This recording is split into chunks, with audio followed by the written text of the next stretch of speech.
syndicated loans from the World Bank. The World Bank then has their own input to say, you know what, this is how we want to run the economy. Okay. And all of these poor economic decisions still stem from poor and bad leadership that has not really been, that has not really stopped, for a very long time now. Okay. You get, and on whether subsidies has been removed or not. I think even yesterday or so, the minister for the economy, that's what Ledun was saying, that they will Okay. remove subsidy. Okay. I think I saw the headline somewhere Okay. on The Nation, right? And someone just replied in the comment section that I thought you removed it in 2023 because already 2024 we're about to finish, and it doesn't look like, Because there was a clear-cut conversation from the presidency on the day of the inauguration of the president, saying subsidy tenure is gone, and we saw a lot change after then. So it's a valid question to ask, I presume. So there's still some transparency that is needed to be clear from the government side and NNPC. Like, really, what is happening to the subsidy? Is it removed? Is it partially removed? Because we already argued on this station many times that subsidy costs Nigeria around 10, I think it's 10 trillion yearly. Okay. Around that amount yearly. So it's a huge pressure on the nation reserves. So ideally, we agree that subsidy should be removed. But then the question is, has it been removed or not? Like, that is still where we are. And so, why the World Bank has said the government should not go back on their promises or their reforms, it seems the government has not been fully transparent on its own part to what is really happening. Because if subsidies have been removed and fuel prices have been hiked to 1,000 naira or more per liter, then why are we having queues still? Already people can determine their pricing. Okay. And NNPC is no longer a determiner of this petroleum price anymore, based on the last report. So the government still needs to really clarify why there's still issues with queues around different parts of the country, right? That's very important. And so these are some of the things that the government needs to fulfill, and the people need to hold it accountable to, as as we are the ones that give them legitimacy to say, okay, do you know what, we are electing you to power. These are some of the questions they need to answer as per that, so that we can then move forward and say whether the economic reforms are, one, laudable, and whether they spell doom for the country, because that's like what the headline is trying to really say. Okay. Like, because now it already looks like it's more than, it's no longer spelling prosperity, but it's spelling more problems. Yeah, so more problems for the Nigerian people. And but you made a point about determination of price, PMS precisely, and how the removal of subsidy and the present. We were talking about the Dangote refinery. A lot of controversies around that as well that Nigerians are wondering about. Just earlier this week, we had that IPMAN and independent marketers and some other agencies had a conversation with Dangote refineries, trying to speak about loading, buying PMS directly from Dangote refinery, and then being able to also maybe make the price a little bit more competitive and less monopoly in the system, with the NNPCL being a sole off-taker. But then after that meeting, it sort of ended in a stalemate, and these marketers came out to say that NNPCL will still continue to be the sole off-taker. And if we're looking at those indices and everything, and the fact that, are we also moving away from importing fuel from the other places that we've done? And if something, for instance, happens and Dangote is no longer interested in maybe doing business with the NNPCL, where does that leave Nigerians, and how does this affect some of these conversations that we are talking about when it comes to the affordability of PMS? Well, if Dangote decides to leave the business of selling crude or being in this business of crude for Nigerians, there will be a lot of suffering, right? Because NNPC is trying to also wiggle themselves out of this situation. So these are some of the unclear parts in this piece of the puzzle of the subsidy regime, that the government claims they are reforms, but more or less like pains.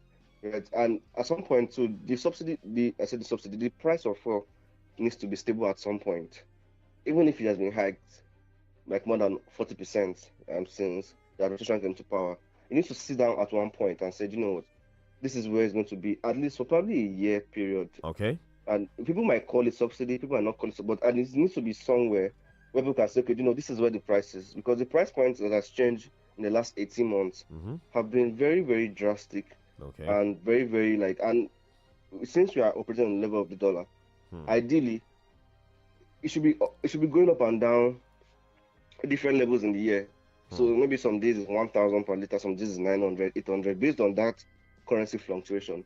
But in Nigeria, the price has gone up to 1,000. It doesn't seem to come down anymore. Regardless of what the economic or what the FX or whatever is doing.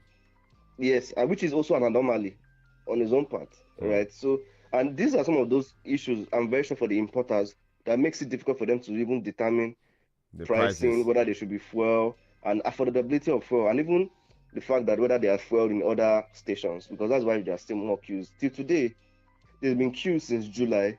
Till today, in different parts of the country, we've still not solved the fuel issue. So these are questions that are begging to be asked regarding the idea of reforms, what the World Bank has said, what the government has said, whether these reforms truly are good reforms, whether they should still be kept, or whether they are pain points, or whether they need to be revised in some way. Okay, thank you very much. Of course, Joseph Olaoluwa joining us here on the pages this morning, starting the Spotlight conversation at 7:30 a.m.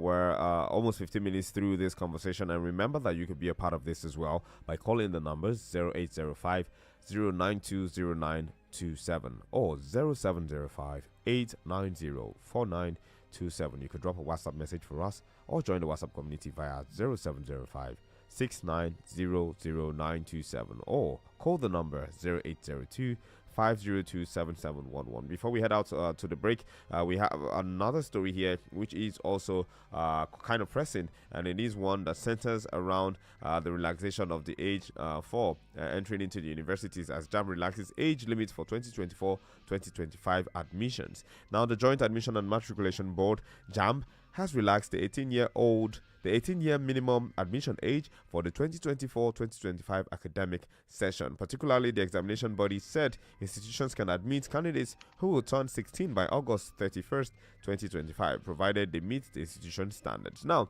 Joseph, this is a conversation that we started at some point. We talked about the fact that the Minister of Education and some other agencies were talking about, let's increase the age for entering university to 18. And we saw that a lot of children are actually going to be finishing secondary school at 14, 15 this year and next year, and even maybe till 2020 something, 2030 or even. And we see that this abrupt or sudden change that the federal government was trying to implement might have a negative impact. Do you think at this point maybe JAMB is acting on its own, or maybe there has been a quick look at what things are and how it wouldn't, discourage children from their value on education? Well, I hope that JAMB has a good explanation for what they did. Although we have to even be clear about the limit. So they say 2024-2025 session. So it's not. That means it's not forever. It's not protracted. Yes. Just for this session. But then it's contradictory to what the minister said of trying to say that people should be 18 and above. Yeah. Before they get into school. So I don't know. Is this both agencies still need to clarify what they're trying to achieve here, because they are selling different policies or different ideas. Because if someone actually decides to now take the JAMB for that period but cannot get into university based on what the minister said, then that would be a waste of money. And over 1 million people write JAMB yearly. So that would be a waste of millions of people's a lot of people, a lot of people would be disenfranchised by this. But then let's hope this is not something that would now cause another stalemate or another struggle or some sort of setback for Nigerians in the long run. But then we need to go on a quick break. When we come back from that one, we will be getting into another form of the conversation. Still is Super FM 92.7, your one family, one radio station. Spotlight and the pages returns shortly. Get ready for the ultimate adrenaline rush on your airwave. The most thrilling sports show of all time. First time Lewis Hamilton finishes on the podium as number 3. From heart-pounding action to jaw-dropping moments. The fact that Germany cannot play against a squad defense. You can't play against a team that will stifle them in midfield. Join us as we dive into the world of sports like never before. Experience the passion, feel the excitement, and witness the glorious sports